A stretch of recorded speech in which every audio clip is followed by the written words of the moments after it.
कल इमरान खान और बुशरा बीबी के खिलाफ 190 मिलियन पाउंड करप्शन केस का फैसला मुतवक्के है। तहरीक इंसाफ का दावा है कि इस पैसे का हुकूमत पाकिस्तान से कोई ताल्लुक ही नहीं था। ऐसा कहीं साबित ही नहीं हुआ कि बरतानिया की नेशनल क्राइम एजेंसी ने प्रॉपर्टी टाइकून के असासे और रकम रियासत पाकिस्तान को देनी थी। मगर इस हवाले से एक और अहम दस्तावेज आपके सामने रखेंगे जो मोतबर इदारे ट्रांसपेरेंसी इंटरनेशनल यूके का 11 दिसंबर 2019 को इसी रकम के हवाले से बरतानिया की नेशनल क्राइम एजेंसी को लिखा गया खत है। इसमें क्या लिखा गया है, किस बात का मुतालबा किया गया है और किस खदशे का इजहार किया गया है, ये तफसीलात बयान करने से पहले आपको इस खत का पस मंजर बताते हैं। 3 दिसंबर 2019 को वजीर आजम इमरान खान की काबीना के मुतनाज़ इजलास में शहजाद अकबर ने बंद लिफाफे पर काबीना अरकान से मंजूरी ली तो उसी दिन 190 मिलियन पाउंड केस की रकम की पाकिस्तान मुंतकली के हवाले से खुद शहजाद अकबर के एसेट रिकवरी यूनिट ने एक प्रेस रिलीज जारी की और उसमें एलानिया तौर पर लिखा गया कि नेशनल क्राइम एजेंसी ने इस बात पर रजामंदी जाहिर की है कि यह रकम फौरी तौर पर रियासत पाकिस्तान को वापस कर दी जाएगी। यह दस्तावेज आपके सामने स्क्रीन पर मौजूद है। फिर 3 दिसंबर 2019 को ही खुद बरतानिया की नेशनल क्राइम एजेंसी ने अपनी प्रेस रिलीज में वाज़ेह तौर पर लिखा कि यह असासे रियासत पाकिस्तान को वापस कर दिए जाएंगे। ये प्रेस रिलीज भी आपके सामने स्क्रीन पर मौजूद है। इन दो इदारों के अलावा 190 मिलियन पाउंड की पाकिस्तान मुंतकली के हवाले से ट्रांसपेरेंसी इंटरनेशनल बरतानिया ने भी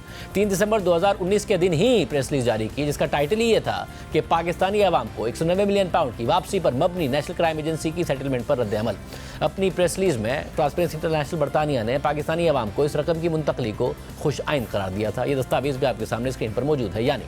3 दिसंबर 2019 को इस डील से मुताल्लिक़ खुद शहजाद अकबर के एसेट रिकवरी यूनिट ने ही नहीं बल्कि नेशनल क्राइम एजेंसी बरतानिया और ट्रांसपेरेंसी इंटरनेशनल बरतानिया ने भी तस्दीक कर दी थी कि यह रकम रियासत पाकिस्तान को वापस की गई है, न कि प्रॉपर्टी टाइकून को। मगर जब उसी दौरान ही ये सवालात उठना शुरू हो गए कि 190 मिलियन पाउंड की जो रकम एनसीए ने प्रॉपर्टी टाइकून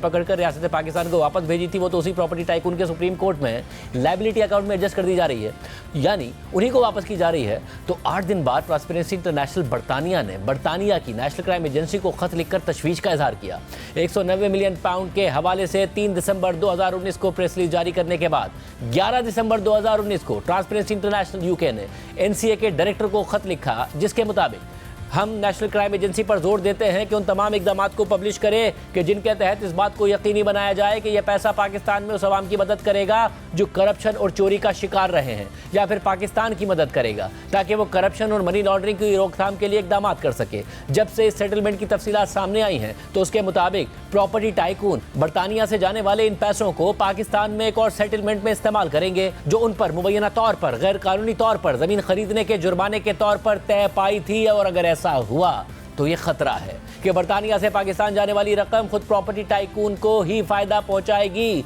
जो कि global forum on asset recovery principles for transfer of stolen assets in corruption cases के उसूल नंबर 9 की खिलाफ वर्जी होगी। खत के मुताबिक हम नेशनल क्राइम एजेंसी और दीगर हुकूमती स्टेक होल्डर्स से मुतालबा करते हैं कि ट्रांसपेरेंसी और अकाउंटेबिलिटी के उसूल नंबर 4 के मुताबिक नेशनल क्राइम एजेंसी और पाकिस्तान के दरमियान किए जाने वाले मुआहदे की तफसीलात अवाम के सामने लाई जाएँ। मगर ट्रांसपेरेंसी इंटरनेशनल के खदशात के बावजूद पाकिस्तान में यह रकम पीटीआई की हुकूमत की जानिब से उसी प्रॉपर्टी टाइकून के सुप्रीम कोर्ट के लायबिलिटी अकाउंट में ही एडजस्ट कर दी गई। और अब इमरान खान और पीटीआई का मौक़िफ़ है कि यह रकम रियासत पाकिस्तान को भेजी नहीं गई थी बल्कि ये एनसी और प्रॉपर्टी टाइकून